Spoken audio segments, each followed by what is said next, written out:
Today we'll be diving into the story of Bradley Bishop, the oldest man to ever be in the FBI's top 10 wanted list. Although he committed his crimes almost 50 years ago, he only recently was removed from the list in 2018 at the ripe old age of 81 years old. His story begins in 1936 when he was born in Pasadena, California to his mother Lobelia St. Germain and father William Bradford Bishop Sr. He attended South Pasadena High School and received a Bachelor of Science degree in history from Yale University and a Master of Arts degree in International Studies from Middlebury College. After graduating from Yale in 1959, Bishop married his high school sweetheart, Annette Weiss, with whom he had 3 sons. He then joined the United States Army and spent 4 years working in counterintelligence, where his skills as a polyglot served him greatly. It was reported that Bishop spoke 5 languages fluently: English, Italian, French, Spanish, and Serbo-Croatian.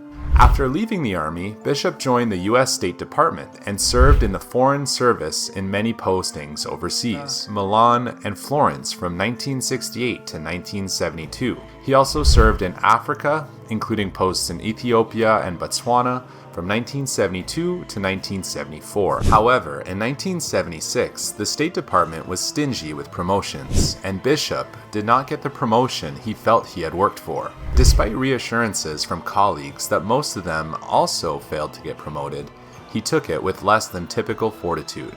Colleagues said that around the same time, he had also complained of constant fights with his 37-year-old wife, Annette, and 68-year-old mother, Lobelia. Both had reportedly nagged him for being washed up and treading water, going nowhere in his job. He was also known for wanting to put his enemies into place, and therefore it is likely that the failed promotion combined with family tension is what set the next tragic events into motion. On March 1st, 1976, Bishop told his secretary he was ill and was going to see a doctor. Although instead of reporting to a health clinic, he went home, making 3 stops along the way. One was at a gas station where he purchased and filled a gas can. The second at a White Flint Mall where he purchased a ball-peen hammer and shovel from a hardware store. And the third was at a bank where he withdrew several $100s in cash. Investigators believe that he arrived home around 7:30 to 8 p.m. and that night he bludgeoned Lobelia, Annette, and his 3 sons, 14-year-old William, 10-year-old Brenton, and 5-year-old Jeffrey, to death. It is believed that Annette was killed first, as she was found beside a book that she was reading, and the boys were presumably killed next, followed by Lobelia. None of the victims had any chance to defend themselves.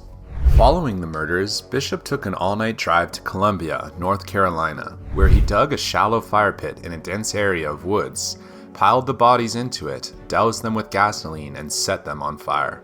On March 2nd, a North Carolina forest ranger noticed the smoke and discovered the horrific scene. He then reported his findings to the local police. Initially, there were few clues in the disturbing case. 2 articles of the victims' clothing bore the labels of expensive department stores in Maryland. The shovels were also determined to have come from a Maryland hardware store. However, at the time, the Maryland police had no missing persons report that matched the victims. 6 days later, on March 8th, a neighbor of the Bishops contacted the police, suspicious of their absence. Lieutenant Joe Sargent arrived at the home and met with the neighbor. When he went to the front door, he noticed blood droplets on the porch. Upon entering the home, he noticed more droplets on the floor leading to the foyer. The blood trail also went up the stairs to an upstairs bedroom. Inside the bedroom, the floor, bed, and ceiling were splattered with blood. Investigators soon connected both cases, and dental records confirmed the identity of the remains in North Carolina. Detectives believe that after Bishop dumped the bodies, he bought a pair of tennis shoes near Columbia and then dumped the car at a campground in Great Smoky Mountains National Park before vanishing. It was discovered by a ranger on March 18th, almost 3 weeks after the murders. Police inspected it and found the bloodied ball-peen hammer as well as a receipt from the hardware store for its purchase. Because Bishop still possessed a State Department passport, he was able to travel much easier than civilians, as custom officers are generally more lax to those with official US government passports. He has not officially been seen since the murders, but investigators believe that Bishop first fled the United States to Europe. The first known sighting of Bishop was by Roy Harrell, a State Department co-worker who placed him in Italy. In an Unsolved Mystery interview, Harrell recalled traveling in Italy in 1978 and had a highly unlikely chance meeting.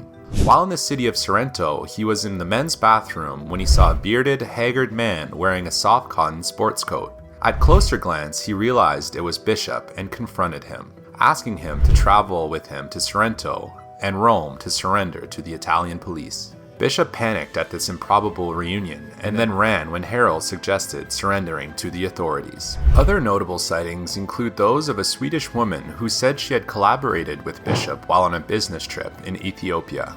She reported spotting him twice in a public park in Stockholm in July of 1978 during a span of 1 week. She stated she was absolutely certain that the man was Bishop, but she didn't contact the police at the time because she had not yet realized he was wanted for murder in the US. Over the years, Bishop has been reported all over Europe, notably Belgium, England, Finland, the Netherlands, Germany, Greece, Italy, Spain, Sweden, and even Switzerland. Since then, the FBI has created a digital rendering of what Bishop would look like today, in hopes that this would help lead to his arrest. Currently, Bishop would be 86 years old, but there is still no evidence of his whereabouts or if he is still in fact alive. Despite this, he is still wanted by the FBI, and if you have any useful information, you should contact your local authorities. Thank you for watching.